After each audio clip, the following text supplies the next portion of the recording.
প্রিয় ভিউয়ার্স, আমরা আপনাদেরকে যে কথাটা বলতেছিলাম যে দুইটি গরু এখন এই যে কালো গরুটি দেখতেছেন, এই কালো গরুটি মামার পিছনে যে গরুটি আছে কালো গরুটি, এই গরুটির ওজন আছে 30 মণ এবং এই পাশে যে আপনারা সাদা গরুটি দেখতেছেন এই সাদা গরুটির ওজন আছে 23 মণ। এখন মামার কাছ থেকে আমরা জানবো যে আসলে এই এত বড় হাতির মতো সাইজের যে গরুগুলা এগুলা কিভাবে মামা তৈরি করলেন, যে এই যুগে 30 মণ ওজনের একটি গরু এটা কিভাবে মামা তৈরি করলেন, মামার মুখ থেকে একটু আমরা শুনতে চাচ্ছি। মামা বলেন। আসসালামু আলাইকুম ভিউয়ার্স, আমরা এই গরু দুটা 4 বছর আগে খাম্বারা থেকে সংগ্রহ করি কুরবানিতে লালন পালন করার জন্য। আমরা আজকে 4 বছর যাবত পালতেছি। এটা আমাদের ঘাটাইলের গুনাইতলা কন্যা মিথিল্যান্ডার 22। আমরা গরু দুটা আসলে কুরবানিতে আমরা ছেল দিব। গরুর বয়স 6 দাঁত।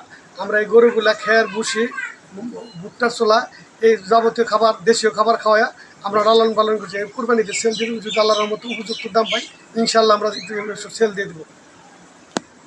তো মাশাআল্লাহ প্রিয় ভিউয়ার্স, আপনারা নিজের মুখে শুনতে পারলেন যে আসলে গরুগুলো কীভাবে লালন পালন করা হয়েছে। আর সবথেকে বড় ব্যাপার আমরাও যেটা জানতে পারি যে এত বড় সাইজের গরু আসলে দেখা যাচ্ছে যে অনেকে আমরা যেটা শুনে থাকি যে ফিট খাওয়াইতে হয়, এটা খাওয়াইতে হয়, যে ফিট খাওয়াইলে পরে এই ধরনের গরু আসলে লালন পালন করা খুবই কঠিন।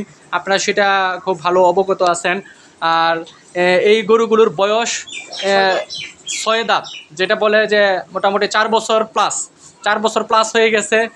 সেটা আপনারা আন্দাজ করতে পারতেছেন যে আসলে এত বড় সাইজের গরু যেটা আসলে 1 বছর বা 2 বছরের মধ্যে সম্ভব না, এটার উপযুক্ত বয়স হয়েছে। এখন মামা যেটা চাচ্ছে, যে ভাইয়ের যেটা আসলে আকাঙ্ক্ষা, যে এতদিন লালন পালন করে গরুগুলোকে এত বড় করছে, এখন একটু উপযুক্ত দাম পেলেই এই গরুগুলোকে তারা খুব দ্রুত সময়ের মধ্যে এখান থেকে বিক্রি করে দেবে।